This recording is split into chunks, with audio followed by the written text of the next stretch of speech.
Muy buenos días, la siguiente es la presentación llamada Sociedades de la Información y el Conocimiento. Mi nombre es Diego Quiñones, entonces comencemos. Bueno, entonces esto es el índice y vamos a comenzar con la introducción, haciendo referencia al artículo del cual se debía hacer un análisis. Ese artículo fue escrito por Sally Borch.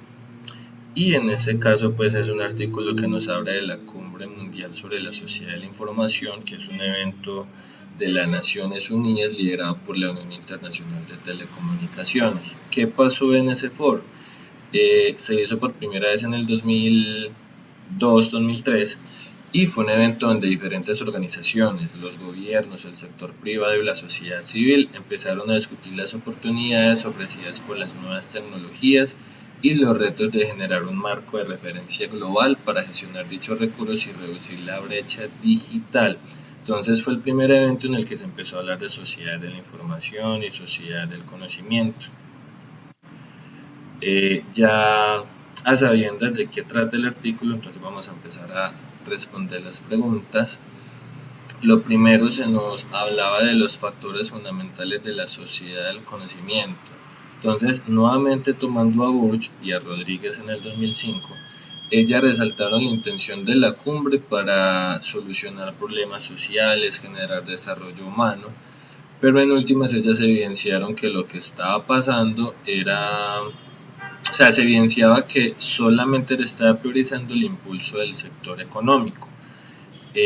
¿Cómo? Porque le estaban flexibilizando las regulaciones, las leyes para la economía digital, el comercio electrónico, cosa que está bien, pero en últimas esta priorización del sector económico no estaba permitiendo que que hubiera una generación de bienestar social, donde el uso de las tecnologías fuera un medio y no un fin para mejorar la calidad de vida de todas las esferas de la sociedad. Entonces, resumiendo, ellos evidenciaron que se priorizó la economía, pero la economía en última no estaba correspondiendo a esa vocación social que tenía la cumbre como tal. Entonces, los factores fundamentales es, obviamente tiene que haber un desarrollo económico conectado con la parte social.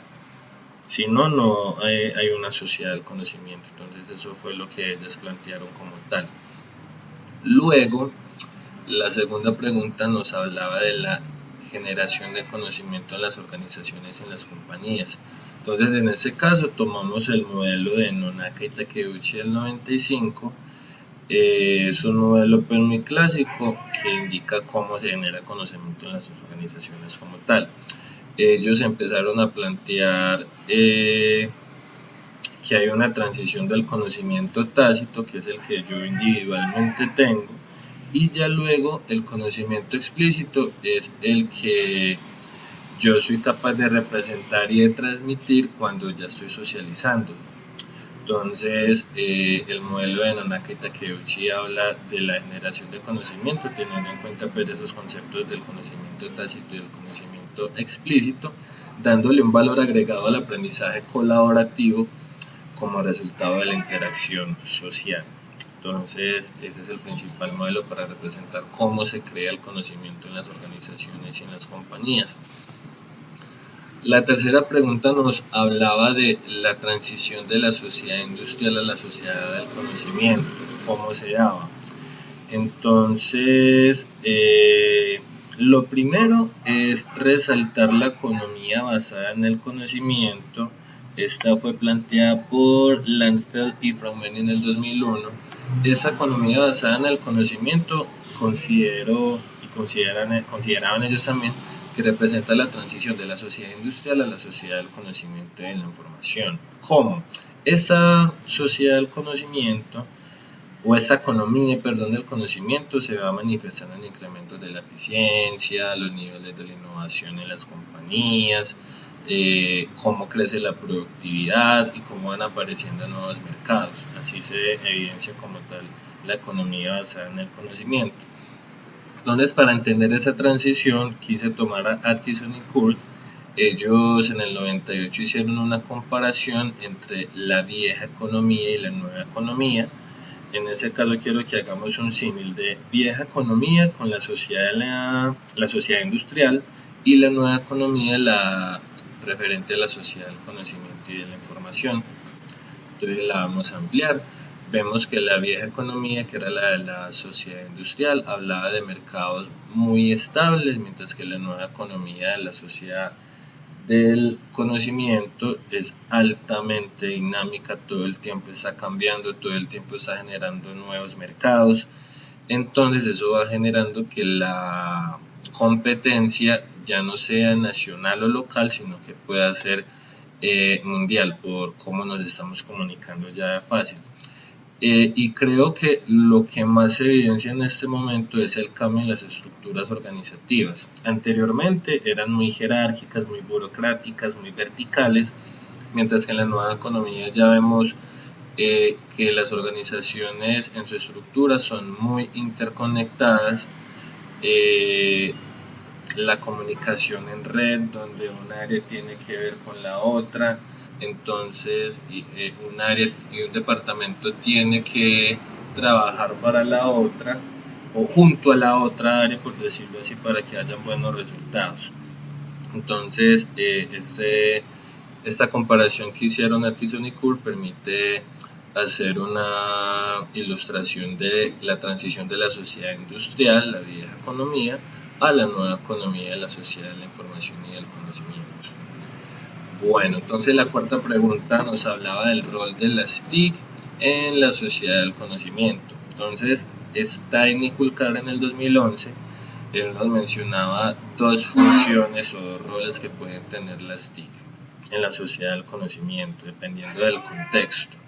Si es aplicada a la gestión organizacional de las compañías, va a presentar una gran utilidad para la gestión de proyectos, los portafolios, la administración de los contratos, la gestión comercial, o sea, proveedores, insumos, compras, contabilidad.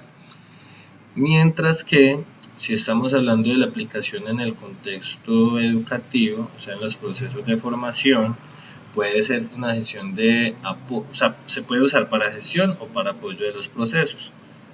Entonces, permite facilitar los procesos pedagógicos por medio del e-learning, la producción, revisión y actualización del conocimiento, la valoración de ese, que viene siendo la parte de la evaluación, sin mencionar también pues la gestión de los currículos, o sea, los contenidos, las asignaturas y el diseño de los cursos como tal, como programas bien estructurados.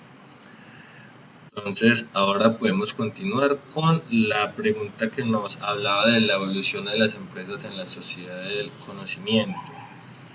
Entonces, acá tomando a Castells en el 97, en un libro que él tiene que se llama La Sociedad de Red, él manifiesta que la sociedad y sus procesos más dominantes cada vez se están organizando en torno a redes. Entonces, esto es lo que va permitiendo en la sociedad pues, del conocimiento, incrementos en la eficiencia, la productividad, nuevas formas de innovación y nuevos mercados. O sea, la cantidad de mercados que se genera es impresionante. La evolución propia pues de esa sociedad que va en red y que eso pues obviamente se evidencia en las compañías, eso trae nuevas demandas, nuevos requerimientos que implican que las organizaciones y que las compañías hagan actividades que antes no hacían. Y de ahí es que se plantea pues la importancia de la adaptabilidad como esa capacidad que tenemos de adaptarnos a lo que está pasando y a lo que está requiriendo el contexto en el momento o en ese contexto pues como tal, y también de las nuevas habilidades blandas o de las habilidades del siglo XXI, las habilidades para la cuarta revolución industrial o como sea que les queramos decir. Bueno, entonces hablemos ahora de los retos de los administradores para la sociedad del conocimiento. Entonces, Fage en el 2006 nos indicaba que se facilita que haya una sociedad del conocimiento y una sociedad de la información cuando la cultura organizacional de la compañía no está aislada de los objetivos de la gestión del conocimiento, o sea, que realmente se esté formando y se esté capacitando para cumplir los objetivos teniendo en cuenta la cultura de la compañía, la cultura y su clima. Entonces, ese es uno de los principales retos que se tiene, que los administradores y los directores de gestión humana estén adaptándose todo el tiempo a los constantes cambios, no solamente cambios dentro de la compañía, sino los cambios sociales, porque todos los cambios sociales que suceden tienen una influencia en la compañía y en los empleados de la compañía como tal.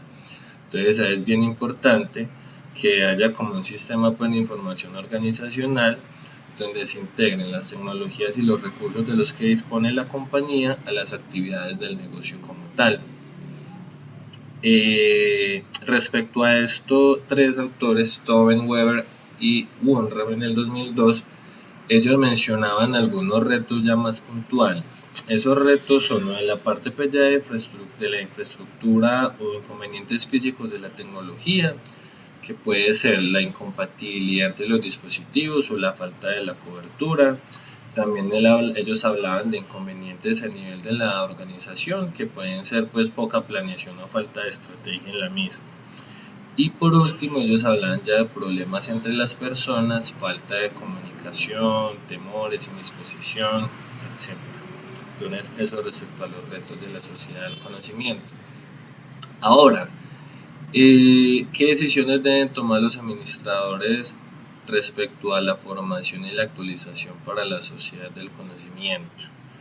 Entonces, tomando a Castell, importante que los administradores y los líderes de las diferentes organizaciones, ellos tienen un rol y una participación grandísima en este fenómeno donde las empresas se están organizando en red, ¿cierto? Nuevamente tomando el libro de Castell, las sociedades en red o la sociedad en red, donde las diferentes actividades de producción, gestión y distribución se conectan de manera dinámica, ¿cierto? Si bien esas actividades se generan de manera dinámica, eso generaba lo que ellos llamaban un capitalismo de información global, donde ya los trabajos y los empleos están creciendo demasiado, lo que iría pues en contrariedad a algunos autores que plantean que en el futuro o en este momento se están automatizando los empleos. Entonces es como decir que las máquinas y los robots van a reemplazar una cantidad de actividades que hacemos los humanos. Este planteamiento pues de Castell es un poquitico más optimista respecto a ese tema, y en última dice que la cantidad de generación de empleos, o sea, los empleos están cambiando como tal, y hay una cantidad de empleos también nuevos. Entonces, dicho esto, se deben tomar decisiones de formación y actualización donde realmente se cubra las necesidades del contexto y de la industria. Eso es lo importante ahí. Entonces, respecto a las tendencias laborales de la sociedad del conocimiento, nuevamente Castell ilustra la relación entre el capital y el trabajo como resultado de la sociedad del conocimiento y de la información. Entonces, ¿qué genera esto? La concentración y la globalización del capital, y que las actividades se fragmenten, que se creen nuevas funciones a un nivel ya un poquitico más local. Y también se habla de la desaparición de las jerarquías verticales, que era lo que les planteaba anteriormente, que era lo que pasaba en la vieja economía o en las sociedades industriales. Ahora ya estamos en modelos más horizontales, donde la compañía puede tomar decisiones en grupo, buscando empoderar a sus empleados. Entonces, para resumir el tema, hay una frase de Castell que dice: el trabajo pierde su identidad colectiva, se individualiza cada vez más en las capacidades, en sus condiciones laborales y en los intereses y en los proyectos. Eso resume muy claramente lo que está pasando en las tendencias laborales de la sociedad del conocimiento. Y por último, los riesgos, nuevamente tomando a Atkinson y Kurt, ellos resaltaban que todo está cambiando tan rápido, hay tanto dinamismo y tanta innovación, que las economías generan cambios estructurales demasiado rápido. Entonces, estos mercados, lo que está pasando es que no se mantienen, y eso puede generar ciertos niveles de desempleo. Entonces, estas fueron las fuentes que se consideraron para la actividad. Agradezco la atención. Feliz día. Muchas gracias.